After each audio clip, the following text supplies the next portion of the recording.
Welcome to Studio 110. Very excited that you've joined us today. Today we're joined by Harrison.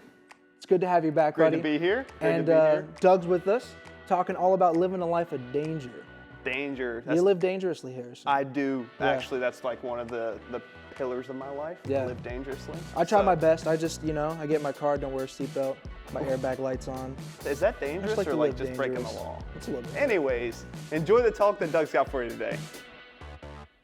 Hey, thank you so much for joining us today at Studio 110. This is a place to investigate questions about faith and spirituality. So thanks for leaning in. Thanks for asking good questions. I want to share a brief talk today that I've just entitled Rewilding Your Life. Rewilding your life. And I want to ask this question. Will you choose to live a life of safety and comfort, or a life of risk and adventure? Safety and comfort or risk and adventure. It almost seems like in our society today, I would say like from my generation, from Gen X and then beyond into millennials and now Gen Z and everything like that, it kind of feels like the goal of life was just be safe. Right, and you learned this as a baby before you even knew it. So when you were born at the hospital, the first thing that they did is they placed you in an indestructible car seat.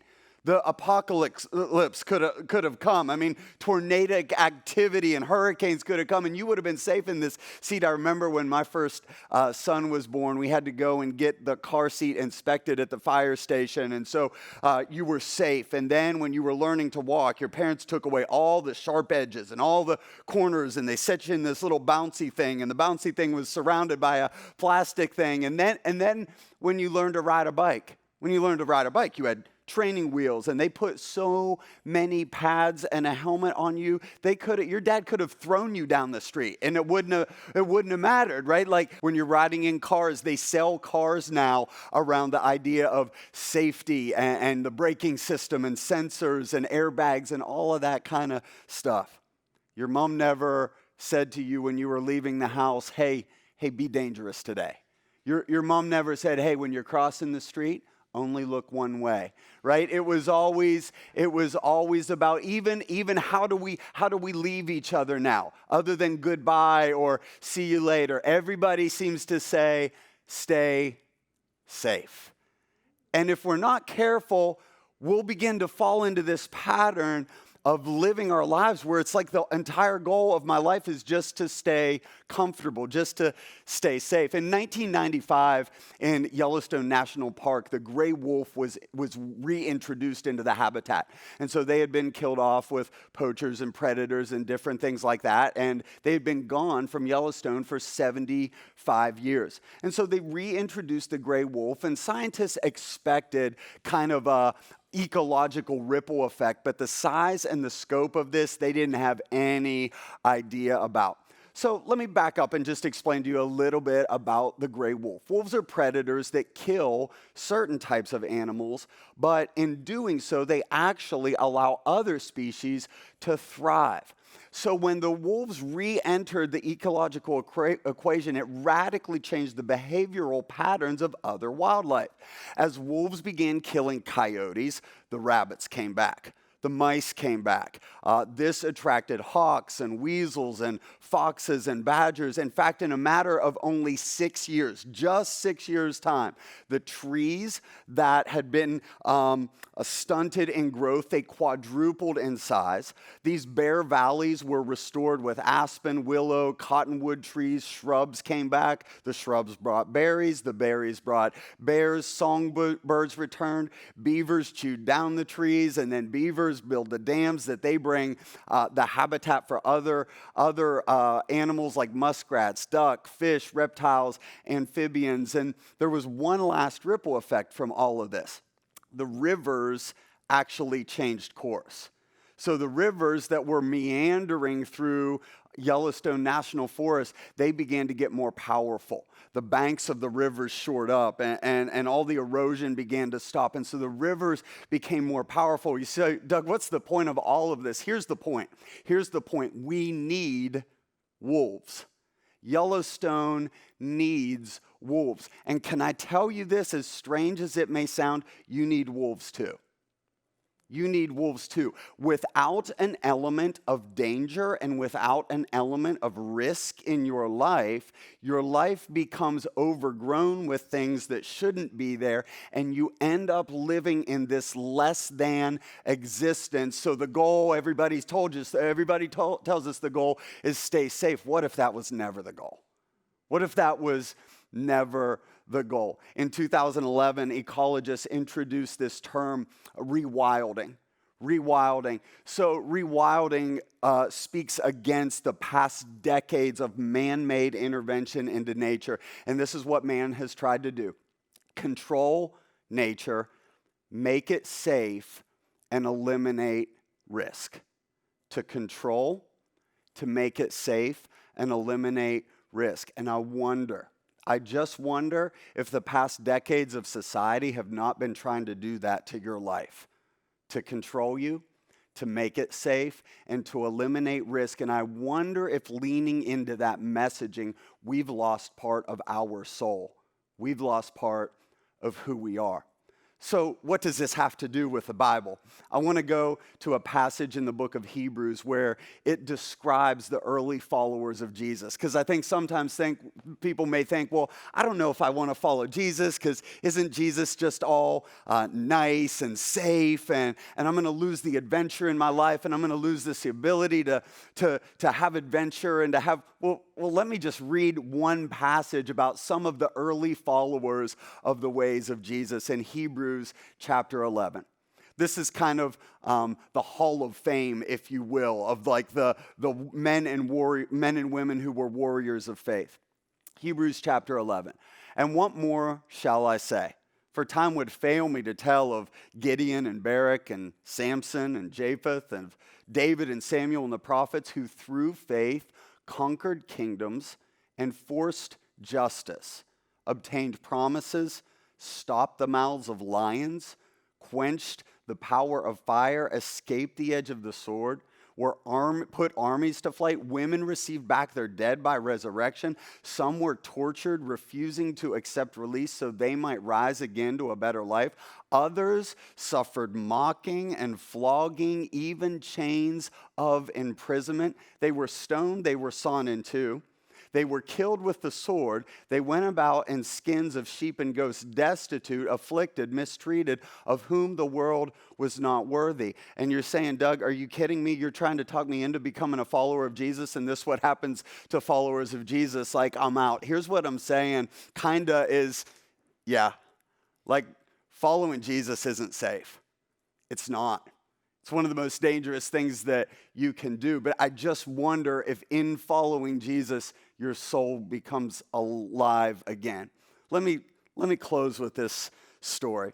So in 1774, there was a college named William and Mary, as America was just beginning, the United States of America was just beginning to come about. And in Virginia, this college of William and Mary. And the relationship between the early colonists and the Native Americans in that area at that point in the United States, in that geographical location, was friendly, and they were conversing back and forth. And so the administrators of William and Mary College sent this letter to some of the Native American chiefs, and they said, hey, give us 12 of your best young warriors. Send them to us. We'll train them. We'll educate them. We'll bring them up and we'll send them back to you and we'll help make your society better. And this is the letter that the administrators at William and Mary, this is the letter they received back from the chiefs. Several of our young people were formerly brought up at the colleges of the northern provinces. They were instructed in all of your sciences. But when they came back to us, they were bad runners, ignorant of every means of living in the woods, unable to bear cold or hunger, knew neither how to build a cabin, take a deer, or kill an enemy, spoke our language imperfectly, and were neither fit for hunters, warriors, or counselors. They were totally good for nothing. If the gentlemen of Virginia will send us a dozen of their sons, we will take care of their education, instruct them in all we know, and make men of them. And I just wonder if American Christianity has done to our soul what these colleges did to these braves. I wonder if it's made the goal of life is to be safe, and the goal of following Jesus is to be safe. Can I tell you that was never the goal? The goal was not for you to live safe and comfortable. I'm sorry to tell you. The goal of your life is to encounter some wolves. But in encountering those wolves, again, what if it's encountering some risk? Taking some calculated risks, daring, maybe daring to say yes to Jesus, or daring to become a disciple of Jesus. Yeah, it might not be safe, but what about the adventure? What about the things that you'll be able to encounter? So let me go back to that original question that we started out with, and we're talking about rewilding your life. Here's the question. Will you choose a life of safety and comfort, or will you dare to choose a life of risk and adventure?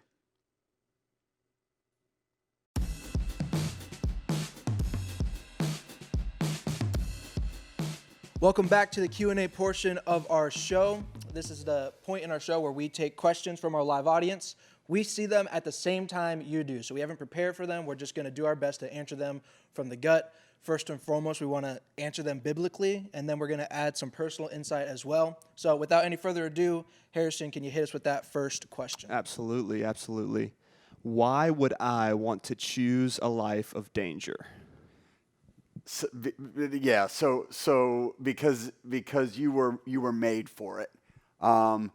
Your soul was made to encounter challenges, to encounter problems, to take risks. That's part of your very DNA and part of your very makeup. You take things that are put in environments where they're given all of the comforts and all of the danger that is taken away, and they disintegrate. A baby that is put in an incubator, an environment where all of the dangers are removed, or they've done lots of studies on this. Like we're actually created to face challenges and to face, and like when I say danger, I'm not talking about like, hey, just jump off a cliff without a parachute or something like that. But I'm talking about the just facing hard things and taking risks. Yeah. So when I say danger, maybe that's a good way, like don't drive your car into a tree. I'm talking about taking risk and doing hard things. You guys ever heard, there's a horror story about some kid who played video games for like days on end. And like what happened is, a similar thing happens to people who are paralyzed. When they don't move long enough, these sores develop on the underside. So he was quite literally almost like melded into his chair, and he had to rip pieces of his skin off because the lack of movement caused him to deteriorate. And it's it's a similar thing with your heart. Like when there's no challenge, when there's no movement, like it starts to break down in that way. I love that metaphor. You're putting your soul in a cast. Yeah. When you don't take risk and when you don't do hard things, you put your soul in a cask and it will deteriorate. And you look at every message of our society. I'm telling you, every message of our society is geared towards be comfortable and be safe. In short, why would you want a life of danger? Because it may actually be more dangerous to avoid danger. Ooh, that's good. A good way to put that. It's a really good way to put it. Take a look at this next question. I doubt I'll be sawn in half in America. So what kind of risks might I actually face following Jesus? Good thought. I would say, and not trying to be like hyperbole here, that may not be far off. That may not, we may see that in our lifetime. We may see people in America physically persecuted. But I'll tell you where it is now. It's intellectual bullying and intellectual persecution. So if you're a follower of Jesus, then you're a bigot, then you're not woke, then you're not whatever the term is. So right now we're dealing with an intellectual and emotional persecution that is very not popular in our society. And I would tack onto that. Generally, the preconceived notion about Christianity and the Bible is just that there is no baseline evidence. There is no foundation for it to be built upon. But what a lot of scholars are finding as they dig a little bit more into this is that the Bible is one of the most grounded pieces of historical evidence. They even take religion out of it and they look purely at the history. Yeah. So if what we're talking about is something that could come forth as like this could be the real basis. And if this is real, people are not going to be happy about it, like you're saying. And then you run into this intellectual piece of people arguing with you. And I agree with you completely that it could move from intellectual to physical very quickly. Let's quicker than we think. also take a look at not the danger that comes by being associated with Jesus, but the danger that comes of just you being following Jesus, like the danger true. that Jesus Yeah, brings. yeah, And that's that true. whether you're facing physical persecution, intellectual persecution, emotional, whatever, all of that is kind of secondary to the fact that following Jesus is dangerous to the comforts that you have. Absolutely. It's dangerous to the bias that you grew up with. It's dangerous to your point of view on things. There's danger to your own personal self that you have to be comfortable walking through to really follow Jesus. So, Yes. I mean, that's the risk you're taking. Absolutely. Let's take a look at this next question. What are some wolves, quote unquote wolves, that you have experienced? What wolves should I keep in my life? Doug, can you just give us some context for those who may not have seen the talk? Yeah, so when I talk about wolves, those are, wolves disappeared in Yellowstone for 75 years, and basically the ecological system in Yellowstone began to deteriorate because they removed the danger and the predator out of that. They reintroduced that, and all these other animals and habitats and rivers began to thrive in the reintroduction of doing hard things. So again, let me define wolves. Define wolves as taking risks and doing hard things. I would say like one of the risks that we took during COVID was we have a 62-year-old organization of a church, and we walked through some significant changes and a name change, right? It would have been extremely comfortable just to say, hey, this is who we are, and we've reached a lot of people, and so let's be happy with that. Let's be comfortable with that. But we really believed as a team that there were more people that needed Jesus, so let's take the risk of moving an organization forward and stepping into a new identity. So I think, yeah, you just have to, I think that there's just continual things, like when you face choices, here would be a practical thing. All of us are faced with choices on a fairly regular basis, and sometimes we're wired to, well, let's take the easy way. Every time you're faced with a choice, look at that and step back and say, boy, do I really want to take the easier choice here. Maybe the harder choice is going to be worth it. Let me take on this wolf instead of avoiding the wolf. Sometimes it's just more interesting. Absolutely. Yeah, 100%. sometimes it's like Right. just way more interesting to take the harder route in a wolf that you might be facing. So, Is it wrong to be comfortable? It sounds like you're saying safety is a bad thing. Yeah, I mean, it depends on, again, let's define those terms, right? So is it wrong to eat a bag of nachos on the couch watching football? If that's wrong, then I don't want to be right. Like, there are moments in my life where I want to choose extreme comfort. I just don't want to. I don't want to live there. It's not. I would say this. It's not wrong to have moments of comfort, because you can't live with a heart rate of 144. You'll die. But neither can you live where your pulse is 44. So it's choosing moments of comfort. What I'm trying to argue for is that that's not the goal of life, is just to become more and more comfortable. and I would even go as far to say that like comfort and safety and danger are like, you asked if it was a bad thing. I would argue to say that they're amoral. Yeah. Like Yeah. they don't have an attached morality to them. So it's not that one is bad or one is better or one is good, but rather that it's like, where do you live primarily out of, and what do you consider to be, what are you designed for? Yeah. And that goes back to the talk that you were mentioning. Is like, we're designed to take risk. We're designed to be involved in danger because we deteriorate otherwise, and that goes back. Well said. Suppose you're newly married and your spouse wants to live safe. How do you convince her to take more risks? I feel like that one's pointed at you there, Harrison. I mean, I'm a month into marriage, so I don't really know. Honestly, I mean, how do you convince her to take more risks? I mean, convince her it's her idea. I don't know. You could you could try that. I don't Marriage have counseling any 101. experience. Manipulation is the way to go. Manipulation, yeah. we That's see the this. first thing you learn in counseling. Yeah, first thing. No, I mean maybe you could ask. These guys have a little bit more experience. If you want to, how do you convince your wife to take more risks? So this next question says, so YOLO, how much risk is too much? Well, don't die.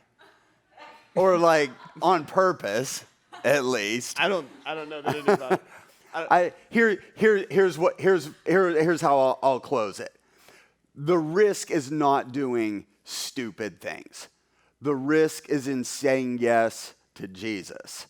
And that's the risk that we're talking. The ultimate risk is saying, I want to live a quiet, comfortable life where I'm in control of my life.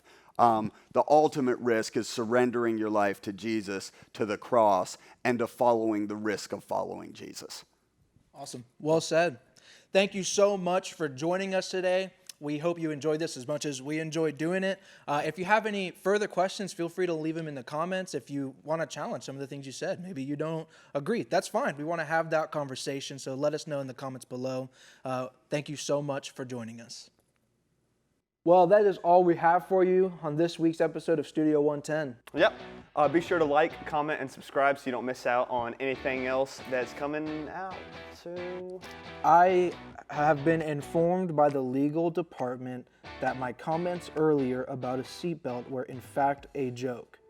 We would like to remind you guys at home that safety is our top priority here at Studio 110, and by no means should you drive a vehicle without wearing a seatbelt.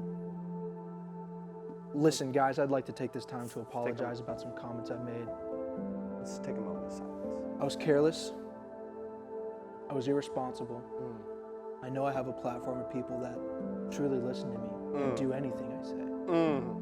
By no means should you drive without a seatbelt. Safety first. Click it or ticket. Anyway, share this video with a friend of yours. Super excited that you joined us. We'll see you next time at Studio 110.